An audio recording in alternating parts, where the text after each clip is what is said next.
To India TV. मेरा नाम है ज्योति और आजकल हर तरफ एक ही चीज का जिक्र है और वो है भूल भुलैया 2।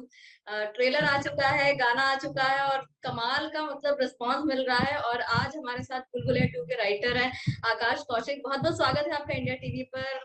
कैसे हैं आप और कैसा रिस्पांस मिल रहा है आपको? Thank you Jyoti ji, thank you so much. मैं बहुत अच्छा हूँ। आप बताइए कैसी हैं आप? मैं बिल्कुल ठीक हूँ। तो बहुत प्यार मिल रहा है और बहुत अच्छा रिस्पांस मिल रहा है, तो आप पे बहुत सारे मैसेजेस आ रहे होंगे और लोगों का प्यार आपको मिल रहा होगा, तो क्या कुछ कहेंगे इस बारे में? देखिए, ऐसा है कि पहले तो टेंशन थी क्योंकि भूल भुलैया 1 अपने आप में इतनी बड़ी कल्ट क्लासिक है। हम उसका सेकंड पार्ट लेकर आ रहे थे, तो थोड़ा टेंशन था पहले। बट जितना प्यार और जिस तरह का रिस्पांस मिला है ट्रेलर को, गाने को, तो बहुत अच्छा लग रहा है। हमने बहुत मेहनत करी है इस फिल्म में, इतना टाइम लगा। तो बहुत खुशी होती है जब देखते हैं कि मेहनत को ऐसे लोग रिकग्नाइज करते हैं और प्यार देते हैं। तो जी।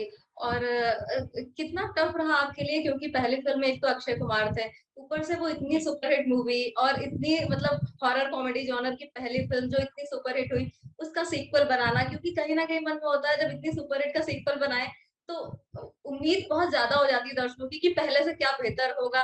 और साथ ही साथ कनेक्ट भी करना होता है पहली फिल्म से कि एकदम सेम भी नहीं रखना और एकदम अलग भी नहीं रखना है। तो वो सब चैलेंजेस कैसे आपने पूरे किए, उसकी जर्नी के बारे में बताइए। देखिए, प्रेशर तो था, प्रेशर मैं नहीं बोलूंगा प्रेशर नहीं था, बट हमने उस प्रेशर को पॉजिटिवली यूज किया। क्योंकि पता था कि इस पहली वाली क्लासिक है, तो उतनी ही मेहनत करी। कि हम लोग वही कोशिश कर रहे थे कि क्योंकि कहानी भी जो है, अगर आप जब देखेंगे फिल्म या ट्रेलर समझ आया होगा, तो कहीं ना कहीं एक बंद दरवाजा है जैसे पहले में था, एक मंजुलिका है, लेकिन अपने आप में पूरी नई कहानी है। तो पहले तो वो कहानी ऐसी सोची मैंने, जहाँ जो मेन जो पहली वाली थी उसका बेसिक रेफरेंस रहे, लेकिन कहानी नहीं हो। और उसके बाद हम सारे के सारे, आई थिंक मैं अकेला ही नहीं, आई थिंक हमारे डायरेक्टर साहब, प्रोड्यूसर साहब, हमारे एक्टर, सबके मन में ये था कि हमें उस पार्ट 1 के लेवल को मैच करना है।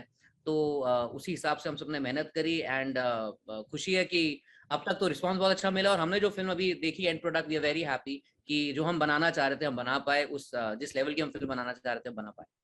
और फिल्म के डायलॉग आपने लिखे हैं और जो ट्रेलर में है वो बहुत ही मजेदार डायलॉग है, जिसमें एक है कि डोनाल्ड ट्रम्प का ट्वीट और चुड़ैल के फीट और भी बहुत सारे मजेदार है। तो उसके बारे में बताइए कि कैसे, अब बिग बॉस को लेकर भी एक है, तो वो सब कैसे जी आपने लिखा, उसके बारे में अगर कुछ इनपुट दे सके या कुछ बता सके हमें। तो डायलॉग्स को राइट करे हैं मैंने और फरहाद सामजी जी ने। जी। क्या कहते हैं, तो हम दोनों साथ बैठते थे और सोचते थे, और कभी मेरे इनपुट्स होते थे, कभी उनके होते थे। तो लाजमी सी बात है, कॉमेडी में डायलॉग्स की बहुत इम्पोर्टेंस होती है। तो हम वो पंचेस पे बहुत काफी सोचते थे कि कैसे उनको न्यू एज बनाएं और कंटेम्प्रेरी रखें। तो इसीलिए कहीं ना कहीं, क्योंकि डोनाल्ड ट्रम्प जी के ट्वीट्स या बिग बॉस लोगों के ये चर्चा के विषय रहते हैं, तो कॉमेडी उनके अराउंड ही करी कि जो नॉर्मल लोग के ऑब्जर्वेशंस होते हैं उसके अराउंड हम लोग अपना ह्यूमर रखें फिल्म का। तो मजा बहुत आया, चैलेंजिंग भी था, लेकिन बहुत मजा आया डायलॉग्स लिखने में। और अनीस बज्मी जी के साथ आपने काम किया और वो भी बहुत तारीफ कर रहे थे आपकी, तो उनके साथ आपका वर्क एक्सपीरियंस कैसा रहा और ओवरऑल उनके साथ काम करना, और वो उन्होंने कितना काम को पसंद किया या उन्होंने क्या इनपुट दिया? वैसे उन्होंने बोला था कि मैं राइटिंग से फिलहाल दूर हूँ, मैंने उसके लिए दो बहुत अच्छे राइटर रखे हुए हैं, तो आपका क्या रिएक्शन है उनपे, उनके साथ काम करने का? देखिए, अनीस बज़्मी अपने आप में लेजेंड है। उन्होंने इतनी फिल्में लिखी है, इतनी बड़ी बड़ी ब्लॉकबस्टर फिल्म्स लिखी हैं। तो जब मैं पहली बार गया, मैं तो थोड़ा नर्वस भी था लेकिन मुझे बड़ी खुशी है कि उनके लिए फिल्म लिखने का मौका मिला, जो खुद अपने आप में इतने बड़े लेजेंड राइटर हैं। और ऑफ कोर्स उनकी गाइडेंस थी। और क्या कहते हैं, लेकिन उनको पहली बार में ही कहानी जब मैंने उनको सुनाई थी, उन्हें बहुत पसंद आ गई थी, तो मुझे वहां से बहुत कॉन्फिडेंस मिला। इनफैक्ट हम ये फिल्म जहां जहां सुनाई पहली बार में, जो हमारे पहले ही नरेशंस हुए थे, भले वो कार्तिक को हो, क्यारा को हो, या क्या कहते हैं, या डायरेक्टर साहब को हो, तो सबको पहली बार में ही कहानी पसंद आ गई थी, तो उससे बहुत कॉन्फिडेंस मिला। एंड सीखने को भी बहुत मिला अनीस भाई के साथ।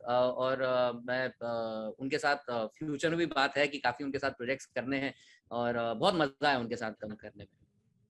और जब आप स्क्रिप्ट लिख रहे होते हैं, उसके बाद जब वो फिल्म शूट हो जाती है और आप उसे देखते हैं, तो अपनी राइटिंग को फिर पर्दे पर देखना आपके लिए कैसा एक्सपीरियंस रहा? और जैसा आपने लिखा, क्या एक्टर्स ने वैसा ही रिस्पॉन्स उसका किया, और क्या कैसा लगा आपको फिर उसे पर्दे पर देखकर अपनी स्क्रिप्ट? तो मैं थ्रू आउट शूटिंग पे था। तो जब शूटिंग हो रही थी, तो मतलब मैं सामने आता हूँ, उसे देख ही रहा था। और ये अनीस भाई भी यही चाहते थे और कार्तिक भी यही चाहते थे कि मैं सेट पे रहूं, ताकि जो लिखा है हमने वही कैमरा पे आए। तो ये दोनों चाहते थे और मैं आई एम वेरी ग्लैड कि उन्होंने मुझे बोला कि आप सेट पे रहो। और तो जितना जैसा लिखा था, जैसा सोचा था, बिल्कुल वैसा ही उतरा है कैमरे पे। इनफैक्ट कार्तिक की परफॉर्मेंस हो या तब्बू मैम की परफॉर्मेंस हो या कियारा की परफॉर्मेंस हो, उन्होंने परफॉर्मेंस से उस स्क्रिप्ट को और ऊपर लेके गए हैं। एंड ऑफ कोर्स अनीस भाई का डायरेक्शन तो है ही। तो बहुत और खुशी होती है कि जब आपके दिमाग से निकली हुई, क्योंकि ये मेरा ओरिजिनल कॉन्सेप्ट है। भूल भुलैया 1 जो थी वो साउथ का रीमेक था, लेकिन ये मेरा ओरिजिनल कॉन्सेप्ट है। तो बहुत खुशी होती है कि अपने दिमाग से निकले एक छोटे से आइडिया को फिर आप बड़ा बनाते हैं और फिर उसे इतनी बड़ी फिल्म में तब्दील किया जाता है। और क्या कहते हैं, लोगों में इतना एक्साइटमेंट होता है। और चैलेंजेस भी बहुत आए थे, क्योंकि फिर जब आपने शूटिंग स्टार्ट की तो लॉकडाउन लग गया था, फिर बंद हो गई, और उसके बाद फिर जब दोबारा शूट स्टार्ट हुआ उस वक्त जो है फिर कोविड हो गया, टीम के लोगों को फिर से बंद करना पड़ा। तो ऐसे बहुत सारे चैलेंजेस आए, लेकिन उसके बाद भी आपने ये फिल्म पूरी की। तो उसके बारे में कुछ बताइए कि कैसी रही ओवरऑल जर्नी। देखिए, चैलेंजेस डेफिनेटली आपने जैसे बताया सारे के सारे चैलेंजेस तो थे, लेकिन जैसे मैंने बोला कि पहले से हम सबके अंदर एक ये बात थी कि हमें उस एक काफी मतलब, क्योंकि भूल भुलैया 1 के का सीक्वल बना रहे हैं तो हमें एक सुपर फिल्म बनानी है। तो वो चैलेंजेस को हम लोग फेस ऑन लेते रहे। ऑफ कोर्स फ्रस्ट्रेशन होता था कि अब फिर शुरू हुई गाड़ी और फिर रुक गई, फिर शुरू हुई गाड़ी और फिर रुक गई, लेकिन कहीं पे भी किसी का एनर्जी या पैशन कम नहीं हुआ। एंड मैं दाद देना चाहूंगा हमारे प्रोड्यूसर्स को जिन्होंने बैक करा। ऐसे में बहुत लोग थे कि भाई ओटीटी पे कर दो या ये कर दो, but they stood their ground. सबको बिलीव था हमारे प्रोडक्ट पे, और सबने मतलब ये चैलेंजेस की वजह से कोई भी डेटर नहीं हुआ, सब अपने लगे रहे। और उतनी मेहनत और उतनी एनर्जी से जब भी रुकता था वापस आते थे तो उतनी एनर्जी से शुरू करते थे जहां से छोड़ा था। तो चैलेंजेस थे, क्या कहते हैं, बार बार रुकता था, फ्रस्ट्रेशन होता था, लेकिन eventually I think we sailed through. अच्छा, सलमान खान की फिल्म कभी कभी दिवाली की स्क्रिप्ट भी आपने लिखी है, तो उसके बारे में कुछ बताइए, क्योंकि उसके बारे में बहुत कम खबरें भी सामने आई हैं। तो देखिए, जो फरहाद सामजी हैं जिनके साथ मैंने ये डायलॉग्स लिखे हैं इस फिल्म के, वो उस फिल्म के डायरेक्टर हैं और राइटर हैं, और मैंने उनके साथ उस फिल्म का स्क्रीन प्ले लिखा है। तो फरहाद भाई तो मेरे बड़े भाई जैसे हैं। उनके साथ मैंने हाउसफुल 4 भी की थी। तो मेरा बहुत अच्छा रैपो है उनके साथ। और क्या कहते हैं, हंसी मजाक में ही फिल्म लिख देते हैं हम लोग। हमारे बीच में ऐसा ही रहता है कि हंसी मजाक में बैठते हैं और काम करते हैं, लेकिन उतनी शिद्दत से काम करते हैं, काम को हंसी मजाक में नहीं लेते, लेकिन हंसी मजाक के साथ काम करते हैं। और कभी कभी दिवाली के बारे में मेरे ख्याल में अभी ज्यादा नहीं बोलना चाहूंगा। आई थिंक वो फरहाद भाई या सलमान भाई जब बोले वो बोले। मैं फिलहाल उसके बारे में ज्यादा नहीं बोलना चाहूंगा, पर हाँ, उसको भी बनाने में बहुत मजा आया उसकी स्क्रिप्ट को। और जल्दी उसकी शूटिंग शुरू होगी, और उसमें भी उसकी भी बहुत कमाल की स्क्रिप्ट है, बहुत मजा आने वाला है उस फिल्म को बनाने में। और ऐसी खबरें आ रही कि शहनाज गिल भी है इस फिल्म में, तो क्या उसके बारे में आप कुछ कहना चाहेंगे? है वो? जी हाँ, शहनाज जी की भी बात है, बट मैं जैसे मैं कह रहा हूँ, ये टॉपिक आई थिंक फरहाद भाई बात करे या सलमान भाई बात करे, उनका बोलना सही रहेगा। मैं फिलहाल I don't want to be the first person to comment, let them start, then probably I can add something. Okay. अच्छा, और कौन कौन से नए प्रोजेक्ट्स आपके आ रहे हैं? क्या कुछ आपने और लिखा हुआ है जो जल्दी हमें देखने को जी, मिलेगा? तो जी इसके बाद मेरी फिल्म है थैंक गॉड, अजय देवगन, सिद्धार्थ मल्होत्रा और रकुल प्रीत जी के साथ, जिसे इंद्र कुमार जी ने डायरेक्ट करा है। और वो 29 जुलाई को रिलीज होनी है। उसकी भी शूटिंग पूरी हो चुकी है। ये दोनों फिल्मों की एक्चुअली बताऊं तो भूल भुलैया 2 और थैंक गॉड दोनों की शूटिंग साथ साथ चल रही थी ड्यूरिंग कोविड टाइम्स। तो वो अगली मेरी फिल्म आप देखेंगे, वो भी बहुत इंटरेस्टिंग फिल्म है, बहुत हट के फिल्म है। ऐसी फिल्म, उसका नाम से आप समझ जाएंगे, थैंक गॉड, तो ऊपर वाले से कुछ रिलेटेड उसके अंदर कहानी है, और बहुत हटके मूवी है वो। तो उसकी तो कहानी भी उसमें बहुत आपने मजा आने लिखी वाला है, या स्क्रिप्ट स्क्रिप्ट मतलब स्क्रिप्ट राइटिंग की है, या पूरी फिल्म की कहानी भी है। आपने? हाँ, तो उसकी हाँ, तो बेसिकली वो जो फिल्म है, वो एक डेनिश फिल्म का रीमेक है। तो उसको हमने लेकिन उसको हमने अपना बिल्कुल इंडियनाइज करा है। उस कहानी में भी हमने तब्दीलियां करी हैं, मैंने स्क्रीन प्ले लिखा है, डायलॉग्स लिखे हैं उस फिल्म के। तो क्या कहते हैं, वो उसको पूरा इंडियनाइज करा है। तो उसकी पूरी स्टोरी, स्क्रीन प्ले, डायलॉग्स मैंने लिखे हैं, और मेरे साथ मेरे एक को राइटर भी है उसमें, मधुर शर्मा, तो हम दोनों ने मिलकर लिखी है।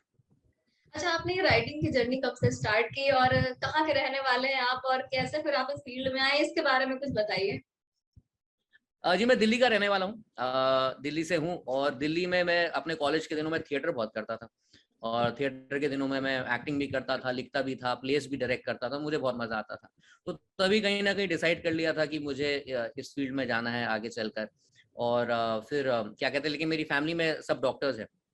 तो मेरे पिताजी ने कहा कि जरूर जाओ, लेकिन क्या कहते हैं, ऐसी स्ट्रगल करके मत पहुंच जाओ, एक प्रॉपर चैनल के थ्रू जाओ। तो फिल्म इंस्टीट्यूट पुणे है, जो हमारा मेन फिल्म इंस्टीट्यूट है हमारे देश का, वहाँ से मैंने डायरेक्शन का कोर्स करा। और फिर डायरेक्शन का कोर्स करने के बाद मैं बॉम्बे आया। फिर मैं पहले एक असिस्टेंट डायरेक्टर बना, और मैंने रियलाइज करा कि मैं बहुत बुरा असिस्टेंट डायरेक्टर हूँ।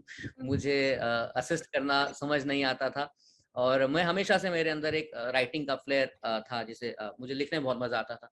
तो मैंने एज अ राइटर जर्नी शुरू करी, लिखना शुरू करा। मेरी पहली फिल्म को भी काफी टाइम हो गया, अब फालतू मेरी पहली मूवी थी, हालांकि उसमें बहुत से राइटर्स थे, बट मैं आखिरी राइटर था। और वो वहाँ से जर्नी शुरू हुई थी, और लिखते लिखाते पहुंच गए यहाँ पर। तो ये है मेरी कहानी। क्या बात है, और उम्मीद करते हैं कि लोगों को बहुत पसंद आएगी, क्योंकि ट्रेलर बहुत इंटरेस्टिंग लग रहा है। और भले ही पहली मूवी में अक्षय थे, लेकिन कार्तिक का काम भी बहुत कमाल का लग रहा है। थैंक यू हमसे बात करने के लिए, और जल्दी मिलेंगे थैंक यू, आपसे थैंक दोबारा, यू फिर से सो इंटरव्यू जी, करेंगे। बिल्कुल बिल्कुल बिल्कुल जी, thank you so much. Thank you. Thanks.